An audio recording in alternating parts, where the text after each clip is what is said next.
You've returned to Tongue of the Serpent, where beauty wears a bruise, and mirrors remember more than faces.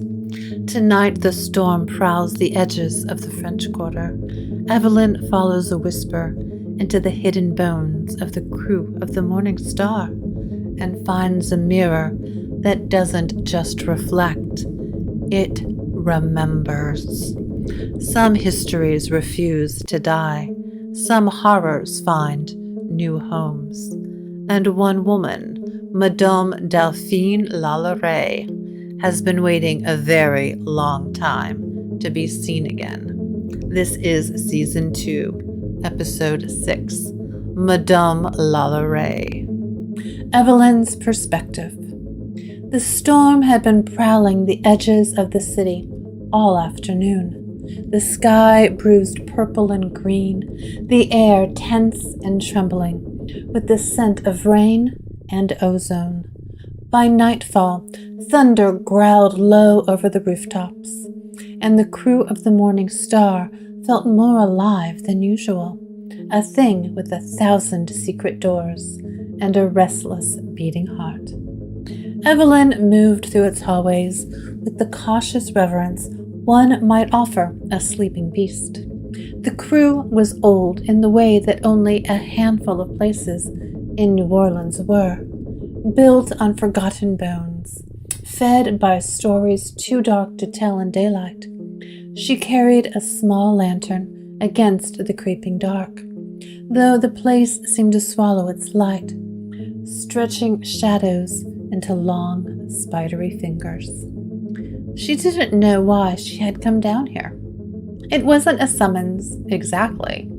More like a whisper, too faint to catch with her ears, but undeniable all the same. A pull at the pit of her stomach, a ghost of a memory. The staircase she found was half hidden behind a loose panel. Not a place she remembered, not even from her countless wanderings through the crew's hidden places. The wood sighed under her weight as she descended, the dust thick and undisturbed, except for the path she carved through it. At the bottom, a door warped with age, the iron handle cold against her skin. Inside, the air was heavy and close, perfumed with old candle wax and the faint metallic tang of forgotten magic. Shelves sagged under the weight of broken statues, tarnished candelabras, fraying velvet drapes, the detritus of lifetimes. She drifted through the room like a diver moving through deep water, fingertips brushing over objects without quite touching them. Somewhere in the clutter, a small glint caught her eye, a shard of light trembling on the edge of the world. Half buried under a crumbling feather boa and a cracked leather satchel, she found it. A mirror, no bigger than her hand. The silver frame worked into delicate patterns of vines and thorns. The glass was cracked through the center, as though something had once struck it in rage or terror. Despite the damage, it reflected her face back at her with startling clarity.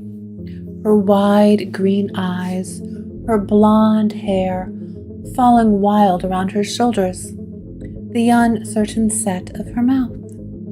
And something else. A shimmer just behind her left shoulder, gone the instant she tried to focus on it. A shiver rippled through her, cold as winter river water. Evelyn reached out, and the moment her fingers brushed the mirror's frame, a whisper bloomed in her mind. Finally. The voice was not hers. It was older than the crew, older than the city itself, and heavy with a hunger she did not recognize. The scent of ashes and spoiled roses filled her nose. The lantern flickered. Somewhere behind her, Unseen, something shifted. And for the first time in a long while, Evelyn realized she was not alone. First flashback. New Orleans in 1834 was a fever dream. The city bloomed under the heavy hand of summer, gilded and rotting all at once. Jasmine curling from iron balconies, river mist rising like breath from a slumbering giant, perfume and decay warring in the thick air. Lucien moved through it like a shadow stitched from finer cloth. He was beautiful in a way that unsettled the eye, too sharp, too knowing, an echo of something not quite human. His boots whispered over cobblestones, slick with yesterday's rain, his long coat stirring as he moved, gathering the restless hum of the quarter around him. Tonight, the city bled. It was subtle, the way only the oldest senses could feel it, an ache in the marrow of the streets, an invisible weeping soaking into the stones. Pain was easy enough to find here. The city had been built on it, after all. But this was different. This was suffering made deliberate, made art. Lucien followed the trail like a bloodhound. The closer he drew, the thicker the air became, syrupy and cloying, as though the city itself tried to draw him back. At last, the path led him to a mansion that crouched behind its wrought iron gates like a thing pretending to be asleep. The LaLaurie house, even the spirits, those aimless, whispering dead, shied from the place. Lucien felt their absence like a sucking emptiness, a hollow in the world. The walls of the mansion seemed to sweat something unseen, despair, rage, terror, the terrible sweetness of cruelty. He paused at the threshold, fingertips brushing the iron gate. It burned faintly against his skin, not from heat, but from the heavy thrum of something foul nested deep inside. Then she appeared, Madame Delphine LaLaurie, gliding down the grand staircase like a queen at court, trailing silks and perfumes. She was exquisite.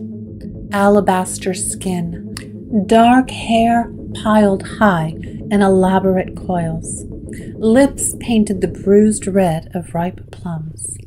But Lucien saw deeper than the flesh. Around her, like a grotesque embroidery, hung the souls of the broken, tattered things stitched to her with cords of agony and betrayal, their faces blurred and reaching. Some clung to her skirts like lost children.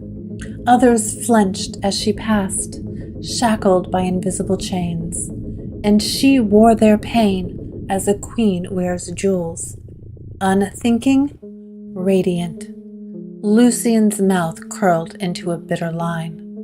He had seen monsters before. He had seen kings and conquerors, liars and demons, the casual cruelties of petty men. But there was something in Madame LaLaurie that set her apart. Not merely the horror of her acts, but the hunger that lived inside them. She loved what she did. And worse, the city loved her for it, blind and dazzled by wealth and beauty. As she turned her head, her eyes brushed past him, the briefest of glances, a ripple of something almost curious. Lucien felt the heavy gaze of her tethered, dead shift toward him, their whispers threading into the sultry night. He dipped his head in mocking deference and melted into the shadow of a crumbling arcade. This would not be the night, but the debt she was building, blood and bone and soul, could not be ignored forever. Lucien's hands tightened at his sides. The city might turn a blind eye. Heaven might sleep. But he could not. The mirror's whisper. At first, it was nothing. The mirror sat innocently enough on her dresser, an oval thing framed in tarnished silver, vines and roses climbing its edges. Evelyn hadn't even remembered carrying it back to her quarters until she saw it glinting in the low lamplight. She told herself it was charming. She told herself it was nothing. But over the following nights, the world in the mirror began to shift. It was subtle, a catch of movement at the edge of her vision, a dark silver sliding just behind her shoulder. When she turned, there was only her own reflection staring back, wide-eyed, pale, a trickle of hair loose from its braid. At least, at first. The whispers came next, soft as moth wings, curling from the mirror's surface even when the room stood still. At first, she thought it was the wind. The crew's windows were old, and the river made the house groan and settle like an old beast in its sleep. But soon she realized the sounds came only when she looked directly into the glass, and the voices spoke in low, lilting tongues she had never learned, but somehow almost understood. There were names carried in those whispers, names that tasted of iron and sorrow. Some night, the mirror offered her dreams instead. Dreams where she was running down endless hallways lined with locked doors, the handles slick with blood. Dreams where hands beat against the walls, and behind every door something screamed and begged to be remembered. She would wake breathless, knuckles aching from where she had clawed at her bedsheets. Still, she stayed. Still, she watched. Because the mirror was changing. And so was she. Each evening, when she sat at her dresser and met her own gaze, the reflection seemed just a little wrong. A heartbeat slower to move, a mouth that hesitated a fraction too long before smiling back. Her own eyes, rimmed in violet shadows, had begun to look occupied.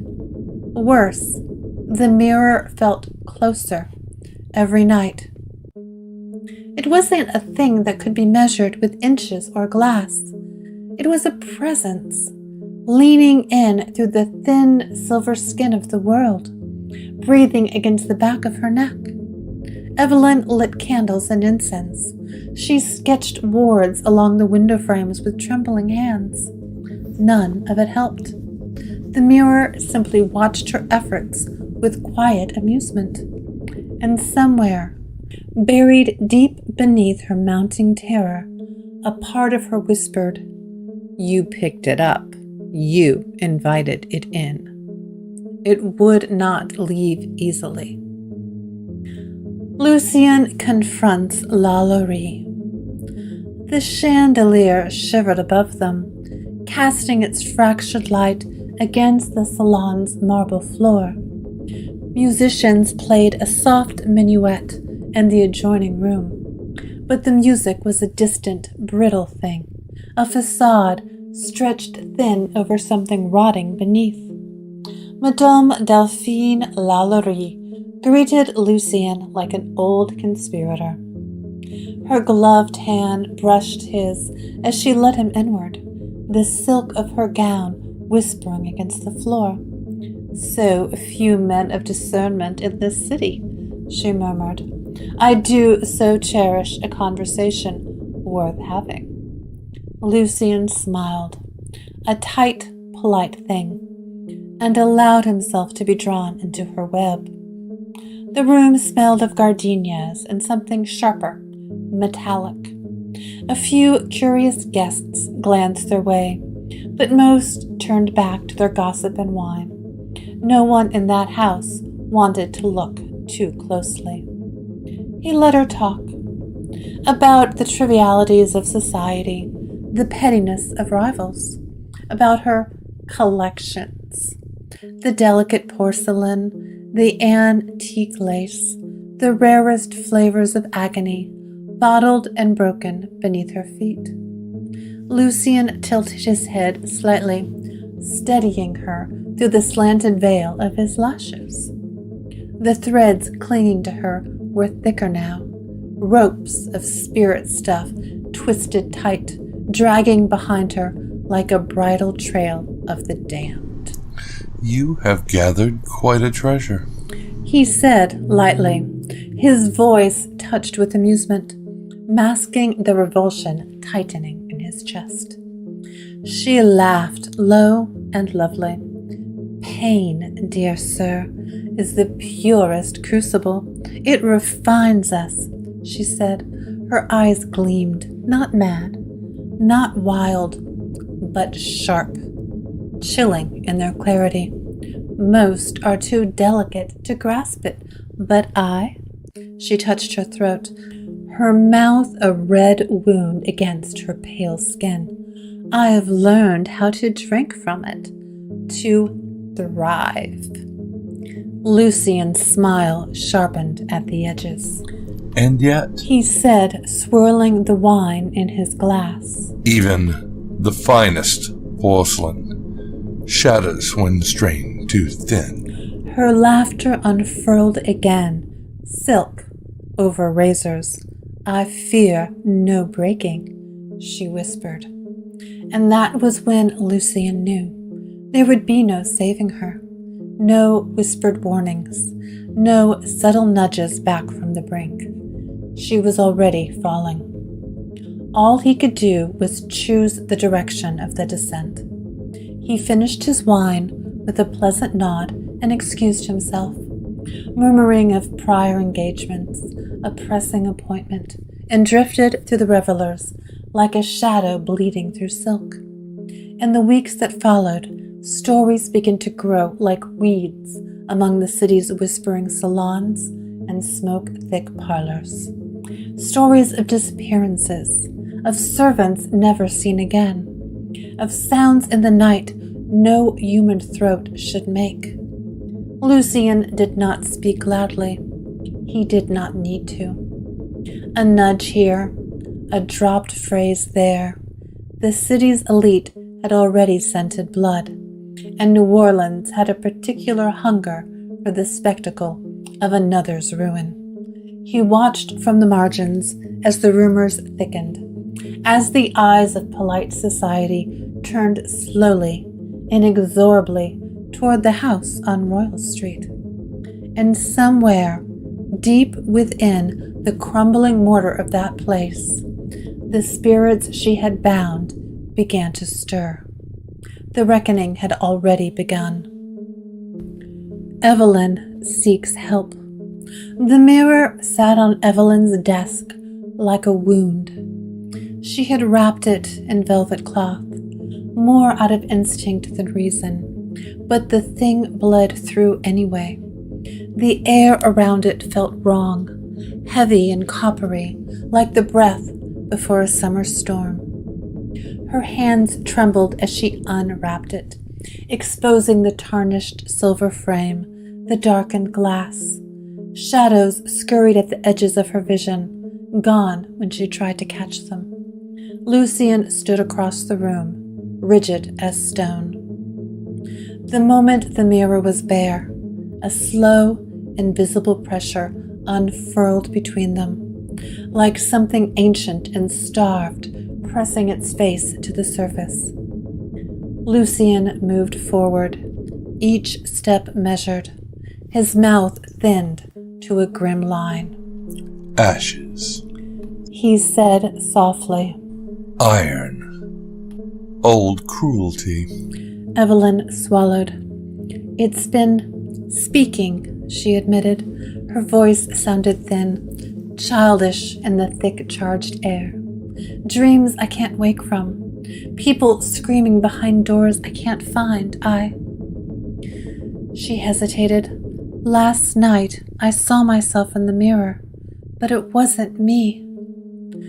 Lucien's gaze snapped to her, sharp, unblinking. You brought this from the lower levels of the crew? He asked. She nodded. He exhaled slowly, a hiss between his teeth. This, he said, is no ordinary relic. It's an anchor. Evelyn frowned. Anchor? Lucien circled the mirror, careful not to let his reflection catch too long. His fingers twitched, a small, unconscious movement, like a man resisting the urge to draw a weapon. Madame LaLaurie, he said, voice low and distant. Feared death more than she feared damnation. She bound pieces of herself to objects, steeped in suffering. Mirrors, masks, ornaments, anything that could reflect, contain, remember. He pointed at the glass where Evelyn thought she saw, for just a second, a handprint blooming against the inside surface. If left unchecked, she will reconstitute herself, Lucien said. His words dropped like stones into the silence. Piece by piece, dream by dream, until there's enough of her to wear you like a second skin. The room seemed to tilt just slightly. Evelyn wrapped her arms around herself, sudden cold sinking into her bones. So what do we do? She whispered. Lucien's smile was a brittle, joyless thing. We unmake the anchor, he said, before she finishes stitching herself back into the world. The exorcism begins. Evelyn pressed her palm against the table to steady herself, but the world still felt tilted, subtly wrong. The mirror's surface seemed to pulse with breath, not hers. I don't understand, she said. I thought ghosts just lingered. Echoes. How can she grow back from a reflection? Lucien knelt beside the mirror without touching it, steadying it with a predator's patience. His coat brushed the floorboards, whispering like dry leaves. There are echoes, he said. And then there are infestations. His voice dropped, colder than before. LaLaurie wasn't content to be remembered. She wanted to survive.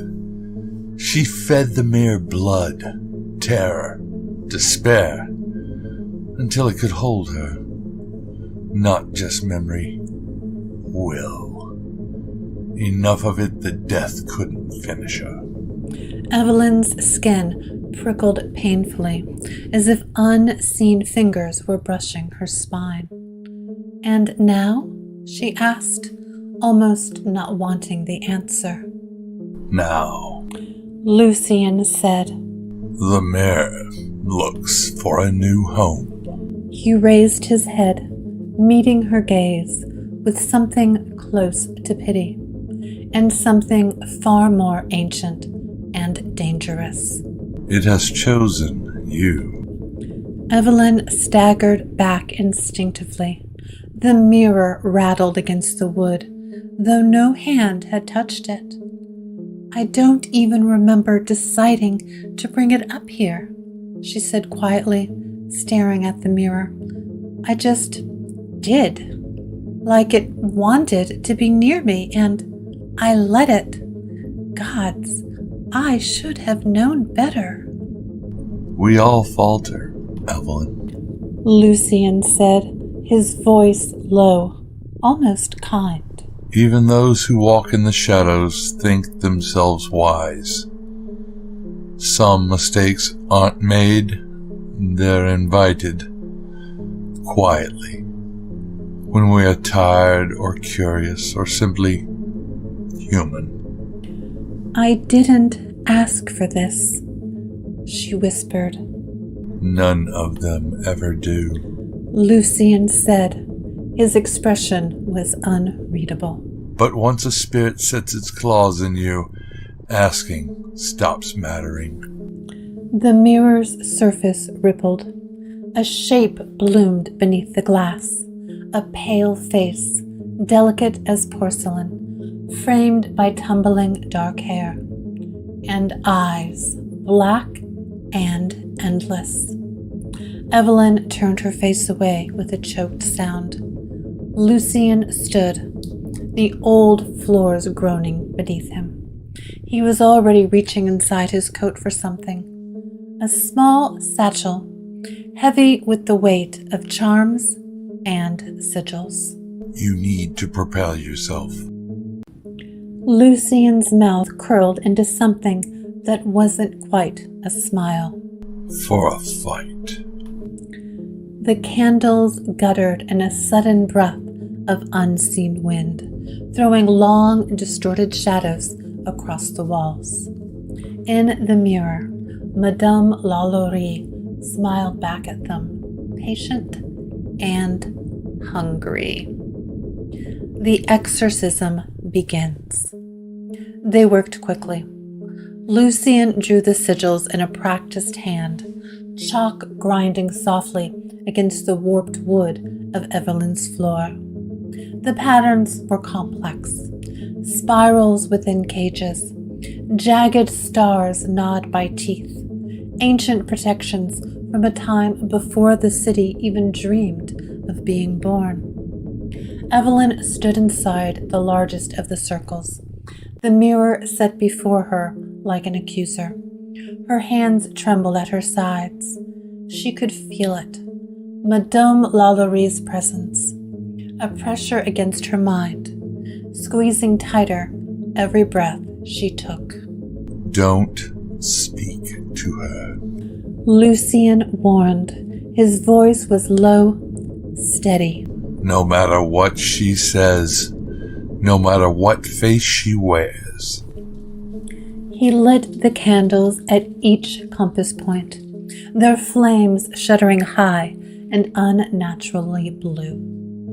The air smelled of salt and blood and old metal. As the last candle flared, the room shivered, the walls distorting, bowing inward like soft wax under a flame. Evelyn's breath caught. The very edges of the world were bending toward the mirror's hunger. You have to face her, Lucien said. His eyes gleamed, silver and unblinking. but do not let her inside. The glass began to ripple, thick and viscous, as if it were a pool of oil disturbed by some monstrous stirring below. Fingers emerged, long, delicate, pale, pressing against the inside surface. A voice floated out, syrupy and sweet. Mon enfant, you are so beautiful, so full of promise. Let me teach you. Evelyn gritted her teeth. Her legs wanted to move forward, to step closer. But she stayed, rooted inside the chalk's fragile embrace. The hands withdrew. The mirror darkened. For a moment, Evelyn thought they had won. Then the floorboards under her feet split, and a blackened door, ancient and iron-banded, heaved itself up from beneath the crew's quarters. Lucien swore in a language Evelyn didn't know. She's opening the gate. Chains rattled from the door, and a low moaning rose. The wail of hundreds, thousands, a symphony of pain. The mirror pulsed again. This time, it wasn't LaLaurie's face that stared back, But Evelyn's own reflection twisted, her eyes sunken, her mouth pulled into a cruel, knowing smile. "You and I are not so different," the reflection whispered. "We both know what it is to hunger." Evelyn squeezed her eyes shut. "No," she said aloud, "you don't get to use me." The floor under her cracked wider, smoke pouring out. Lucien circled the chalk line, chanting now, his voice low and rough as gravel, binding words meant to sever, to pull Evelyn's soul free of the snare tightening around her. The mirror shrieked, a sound like nails raking across bone. The candles guttered wildly. The door and the floor shuddered, as if something immense were battering it from below, desperate to break through. Evelyn opened her eyes. In the mirror, LaLaurie's true form now showed, her skin cracked and blackened like burned parchment, her mouth split into too wide a grin, her eyes nothing but voids. "End it!" Evelyn gasped. Lucien's hand flashed out, scattering powdered salt and iron shavings into the air.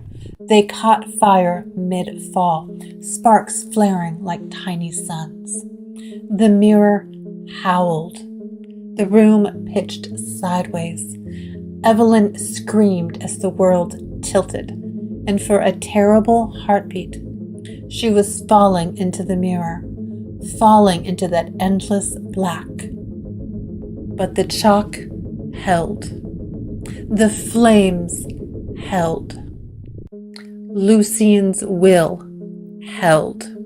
With a final, ear-splitting crack, the mirror exploded outward, shards spinning through the air like vicious little stars. Evelyn ducked instinctively, but none touched her. The chalk burned away to ash. Silence fell. The door in the floor sagged inward, broken and empty. Whatever had tried to claw its way into the world was gone. Lucien sighed slowly. The first real breath either of them had taken in what felt like hours. "You did well," he said. Evelyn shook her head. "I didn't do anything. I invited. I'm the reason. Why?" "You resisted." He corrected. His voice was strangely gentle now. "That's the hardest thing in the world." She stared at the blackened stump of what had been the mirror. Even in death, it seemed to whisper, to promise. Lucien stepped past her and crushed the largest shard beneath his heel. "You will want toward your quarters," he said, almost casually. "She may not be entirely finished." Evelyn managed a shaky laugh. "Of course she isn't," she said. "Nothing in New Orleans, after all, ever stayed buried for long." Aftermath and reflection. Lucien lowered his hand slowly, the last syllables of the banishment melting into the thick, smoke-laden air. Evelyn slumped to her knees. Sweat plastered her hair to her forehead, and her heartbeat thundered in her ears, loud enough to drown out the distant sounds of the crew. Laughter, footsteps, life still carrying on beyond the walls of her private battlefield. The shattered remains of the mirror lay scattered across the room, glittering like 1,000 tiny graves. Lucien knelt beside her. His expression was unreadable, but there was a deep weariness etched into the fine bones of his face, a mourning that seemed far older than the night's violence could account for. "She's gone?" Evelyn rasped. For now. He said. He reached into the folds of his coat and withdrew a small pouch. Black silk, embroidered with symbols Evelyn's tired mind couldn't untangle. Carefully, methodically, he gathered the mirror shards, speaking softly under his breath, sealing each fragment away before it could bleed its poison back into the world. Evelyn watched, her body trembling with a cold that wasn't entirely physical. She almost had me, Evelyn whispered. If you hadn't... You fought her. Lucien interrupted gently. He met her gaze. His eyes, ancient, strange, yet achingly human, held hers without judgment. You resisted when many would have fallen. A bitter smile tugged at her mouth. It didn't feel like resistance. It felt like drowning. Sometimes survival is nothing more than refusing to let go. The floorboards groaned underfoot as they rose. The iron door had crumbled into nothing but black dust, leaving only a faint scorch mark to show it had ever been there. Even the oppressive weight in the air was beginning to lift, though the room still seemed subtly wounded, like a place where something had died, but not cleanly. Lucien handed her a glass of water from the side table. She drank greedily, the coolness shocking her dry throat. Who was she really? Evelyn asked at last. LaLaurie, beyond the stories. Lucien gazed toward the broken remnants of the mirror, his face distant. She was a woman who mistook pain for power, he said, and then became a monster who mistook cruelty for immortality. He slipped the silk pouch into the inner pocket of his coat. There are worse things in this world than death, Evelyn. She sought to master them and became their slave instead. For a long moment, they simply stood there, side by side, breathing in the aftermath. Outside the window, the city pulsed with life. Laughter spilling from the quarter, music floating on the warm night air, the smell of rain-soaked brick and sweet olive thick and timeless. The darkness would come again. It always did. But for now, Evelyn was still herself, still standing. Lucien offered her a ghost of a smile. Come, he said. There's a better bottle of bourbon downstairs, and you've earned the first glass. She smiled back, a small, shaky thing, but real. Together they stepped into the hall, leaving the broken ghosts behind. For tonight, at least, they had won. Far below, the crew of the Morning Star, in a forgotten hollow where old things moldered and time ran in crooked lines, a single shard of mirror, no bigger than a thumbnail, lay untouched, half buried in the dust.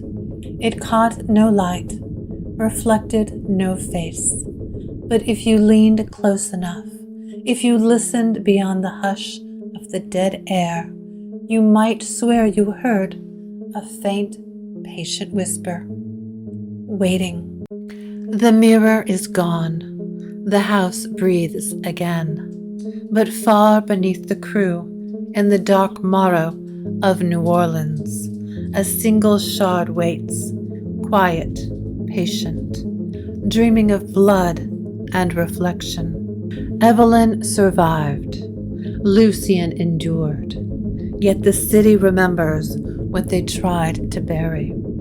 You've been listening to Tongue of the Serpent, stories from the haunted heart of New Orleans, where ghosts keep their own ledgers, and forgiveness is just another form of forgetting. If you look into a mirror tonight and the reflection smiles before you do. Turn out the light. The serpent has many faces, and one of them might be yours.